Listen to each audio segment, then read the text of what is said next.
Pemirsa Anda kembali menyaksikan program Juru Bicara. Kita masih bersama dengan Dirjen IKP, Kementerian Komunikasi dan Informatika Republik Indonesia, Bapak Usman Kansong. Baik Pak Dirjen, selanjutnya pembahasan mengenai bagaimana saat ini ekosistem kendaraan listrik serta bahan baku baterai dalam negeri. Kondisinya perkembangan seperti apa Pak Dirjen?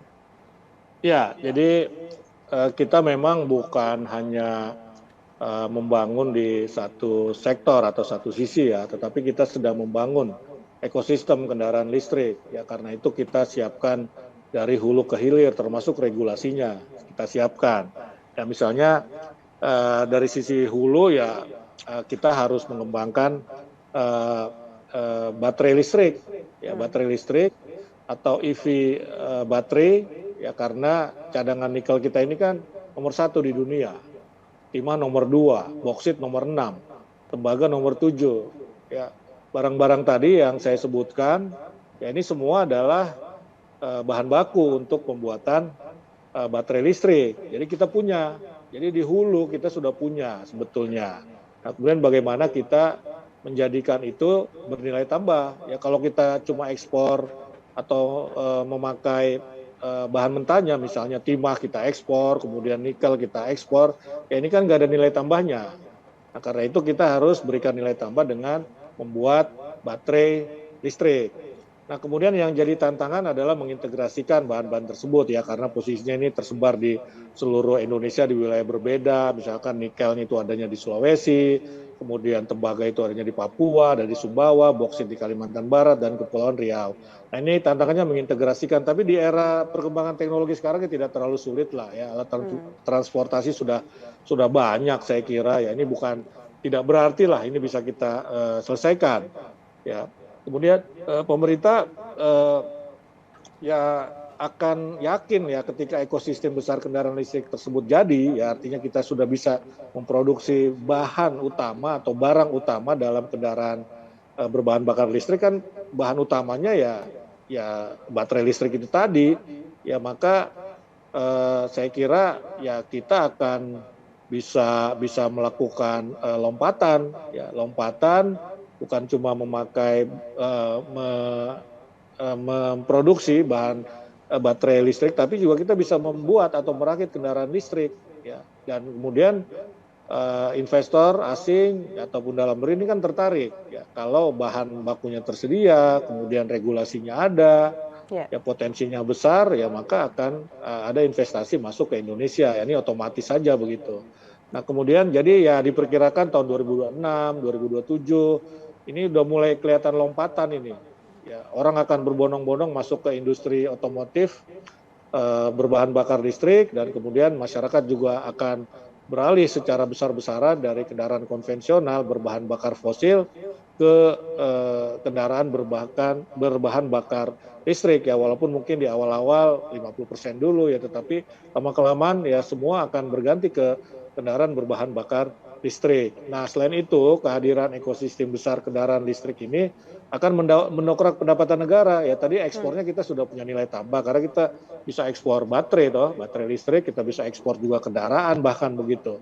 Ya, ini kita dapat baik dari penerimaan pajak, royalti, dividen, biaya ekspor, dan kemudian juga PNBP atau penerimaan negara bukan pajak. Baik, ini masih berkaitan dengan bahan baku Pak Dirjen. Saat ini berbagai bahan baku pembuatan baterai kendaraan listrik menjadi primadona dunia. Dan akhirnya Presiden Republik Indonesia Bapak Joko Widodo menginstruksikan untuk melakukan hilirisasi. Tapi ini berbenturan juga dengan Organisasi Perdagangan Dunia. Pak Dirjen, sejauh ini seperti apa sikap yang diambil oleh pemerintah terkait dengan hal tersebut? Ya, kita akan melawan lah, kurang lebih seperti itu ya. Ya, dan kita akan banding ya terhadap gugatan Uni Eropa ya melalui Organisasi Perdagangan Dunia. Ya, ini banding prosesnya juga akan lama ya. Karena itu sambil kita banding kita juga paralel terus menyiapkan ekosistem besar kendaraan berbahan bakar listrik berbasis baterai ini. Nah, ini juga tentu saja kita lihat dari sisi ekonomi, ini kan sebuah kemandirian ekonomi begitu ya. Kita tidak lagi mengekspor bahan mentah, tapi sudah bahan atau barang jadi. Nah, hilirisasi bahan mentah ini seperti saya sampaikan ya nilainya akan meningkat, nilai tambahnya akan meningkat, ya akan bisa kita optimalkan nilai tambahnya. Ya tadinya mungkin kalau kita hanya mengekspor bahan mentah, katakanlah nikel kita hanya dapat sekian, ya tetapi kalau kita mengekspor baterai listrik ya tentu pendapatan kita bisa berlipat-lipat lebih besar daripada sekadar mengekspor bahan mentah. Nah, karena itu ya kita harus bangun ekosistemnya seperti tadi saya sampaikan di dalam negeri. Nah, kalau tidak ya kita akan sulit bersaing di dalam negeri. Nah, subsidi itu ya merupakan bagian dari ekosistem, ya ekosistem dihilir. Ya dihilir, ya karena kan untuk apa kita bikin kendaraan berbahan bakar listrik ya kalau tidak ada yang membeli, ya tidak ada konsumennya. Dan konsumen kita dijual di dalam negeri saja ini kan sudah bagus ya karena jumlah penduduk kita ini kan besar ya karena itu tadi saya sampaikan pertumbuhan ekonomi kita didorong oleh konsumsi dalam negeri begitu. Nah kalau eh, kita lihat ya tadi ada nilai tambah. Nah begitu Presiden memerintahkan hilirisasi atau pelarangan ekspor untuk barang-barang yang tadi saya sebutkan maka ada lompatan signifikan nilai ekspor kita.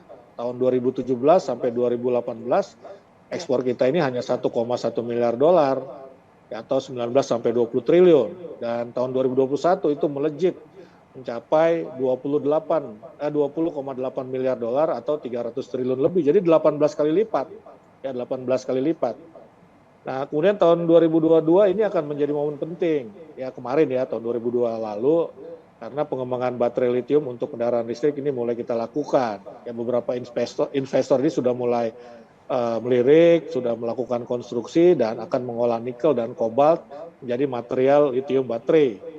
Dan pada 2024 mobil listrik yang diproduksi Indonesia ini sudah menggunakan baterai listrik yang komponen-komponen penting lainnya diproduksi di negara kita juga. Jadi ya kita ingin mendorong lokal konten juga lah. Tadi kan salah satu syaratnya ya TKDN-nya 40% begitu. Dan salah satunya kita lengkapi melalui tadi baterai listrik itu begitu. Baik, tentunya pemerintah mengajak masyarakat untuk beralih menggunakan kendaraan listrik seperti yang Pak Dirjen sampaikan tadi, selain untuk mengurangi emisi karbon, juga tentunya menghemat dari pengeluaran negara sampai dengan 32,7 miliar rupiah tadi. Dan mengenai pemberian subsidi itu sudah diatur sedemikian rupa oleh pemerintah. Jadi masyarakat bisa melihat seperti apa skema yang telah diberikan oleh pemerintah. Terima kasih Pak Dirjen sudah berdiskusi bersama juru bicara pada malam hari ini. Kita akan diskusi lagi mengenai topik yang lainnya. Pak Dirjen, selamat beraktivitas kembali. Selamat malam. Selamat malam, Mona. Baik pemirsa, itulah dialog kita bersama dengan Dirjen IKP Kementerian Kominfo Republik Indonesia. Terima kasih bagi Anda yang telah menyaksikan. Saya Mona Azarin pamit. Selamat malam dan sampai jumpa.